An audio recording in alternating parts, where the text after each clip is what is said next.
আজকে আমরা একটা মিউজিক ভিডিওর কাজ করছি। এটা হচ্ছে গানটা গেয়েছেন হচ্ছে কুনাল আপু আর হচ্ছে শাহরিয়ার রাফাত ভাই। ডিরেকশন দিচ্ছেন হচ্ছে এসআই সোহেল, কোরিওগ্রাফিতে আছে হচ্ছে রোহান ভাই, তারপর বেলাল ভাই, ডিওপিতে আছে হচ্ছে ইয়াসিন আরাফাত। আর বেসিক্যালি আপনারা অলরেডি দেখেছেন কাজটা একটা জাঁকজমক কাজ হচ্ছে এবং বিগ অ্যারেঞ্জমেন্টের একটা কাজ, খুবই ভালো একটা গান।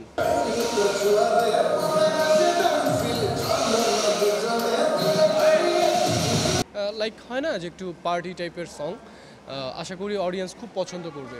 আর সৌমি দুর্দান্ত পারফর্মার, ওর সাথে আমার যদিও প্রথম কাজ এটা, বাট ভালো লাগছে ওর সাথে কাজ করে, অনেক ফ্লেক্সিবলও।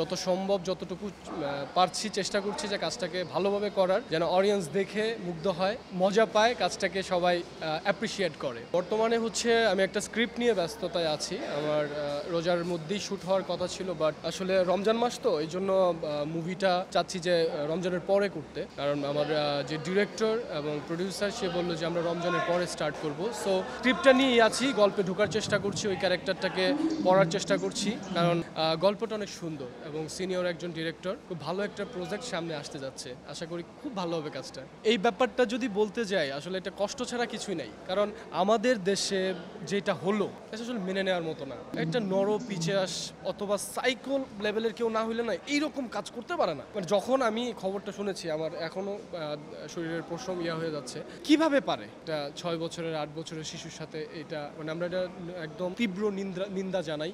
আর আপনারা দেখেছেন যে আমাদের মিডিয়ার অনেক মানুষই এটার প্রতিবাদ করেছে। আসলে এই মানুষগুলোকে আমি মনে করি এদেরকে না ওই শাস্তি না দিয়ে, আমি যদিও জানি যে বাংলাদেশের আইন হয়েছে এখন যে একদম ফাঁসিদার একটা আইন হয়েছে, সো ওইটাকেই করা উচিত, একদম মেরে ফেলা উচিত। কারণ এরকম ঘৃণ্য আসলে আমাদের দেশে এটা খুবই দুঃখজনক। তীব্র নিন্দা জানায় এবং প্রতিবাদ জানায় যে এই মানুষগুলোকে যেন একদম মেরে ফেলা হয়। এসব মানুষের বেঁচে থাকার কোনো এখতিয়ারই থাকে না, এখতিয়ারই রাখে না। সো আমরা চাইবো এটাই যে আমাদের বাংলাদেশের যারা মা বোন আছেন বা যারা এইসব নোংরা কাজগুলা করে তাদেরকে যেখানেই পাবে তারা, কারণ হয় না একটা মেয়ে মানুষ কিন্তু বলতে পারে এই লোকটা কেমন, হয় না অনেক সময় অনেকেই অনেক দিন যাবত একটা মেয়েকে টিচ করে যাচ্ছে। তো এইরকম কিছু দেখলে যেন সাথে সাথে পুলিশের কাছে যায় বা আইনের আশ্রয় যায়, আইনের সহায়তা নেয়, তাহলে হয় না এই জিনিসগুলা কিছু করার আগে এরা ধরা খাবে। অনেক সময় হয় না ভয়ে অনেক কিছু বলে না, কারণ একটা মেয়েকে একটা ছেলে টিচ করে যাচ্ছে দিনের পর দিন, কিন্তু মেয়েটা ভয়ে বলছে না। বাট চুপ না থেকে আই থিঙ্ক এর আগেই ধরিয়ে দেওয়া উচিত, কারণ কোনো অঘটন ঘটানোর আগে। সবাই ভালো থাকুক, সেফ থাকুক, এটাই দোয়া কাম্য, এছাড়া তো আর কিছু নেই। ব্যাপারটা হচ্ছে কি, শুধু নাটক সিনেমায় না, কি যারা মিডিয়া রিলেটেড তারাই শুধু অকারেন্স করে এবং সেটা প্রকাশ্যে আসে, এর রিজন কিন্তু একটাই, কারণ আমরা প্রকাশ্যে আছি, আমরা ওপেন প্লেসে আছি, এটা ক্যামেরার সামনে থাকি আমরা সবসময়, আমাদেরকে নিউজ হয়, আমরা একটা নাটক করলে আমাদেরকে মানুষ চেনে, দুইটা মানুষ আমাদেরকে চেনে। সো আমাদের এখানে কোনো একটা অঘটন ঘটলে সেটা মানুষ খুব সহজে জেনে যায়। সো অন্য সেক্টরগুলোতে কিন্তু এরকম কিছু নেই। এখন ব্যাংকে যদি একটা অকারেন্স হয় বা আদার্স একটা ধরেন অন্য একটা প্রাইভেট কোম্পানিতে যদি, হসপিটালে যদি এমন একটা অকারেন্স হয়, সেটা কিন্তু ধামাচাপা হয়ে যায়, বিকজ তারা মিডিয়া রিলেটেড কেউ না। সো এটা আসলে ভুল যে শুধু মিডিয়ায় অনেক অকারেন্স হচ্ছে, বাইরে কিছু হচ্ছে না, এটা কিন্তু একদমই ভুল। যারা ভাবে এটা সম্পূর্ণ ভুল। আমরা হয়তো মিডিয়ায় কাজ করি, দ্যাটস ওয়াই, যেহেতু আমাদের মুসলিম কান্ট্রি, এই জিনিসটাকে অনেকেই খারাপ চোখে দেখেন, বাট শিল্প সত্তাটাকে আসলে অ্যাকসেপ্ট করা উচিত। আমরা যদি নিজেদের আমাদের মনটা যদি ঠিক না রাখি, কারণ আমার ইমান ঠিক নেই, বাট আমি নামাজ পড়ছি, দিনের পর দিন নামাজ পড়ে যাচ্ছি বা মানুষকে ভালো কথা বলছি, আমি সিগারেট খাচ্ছি,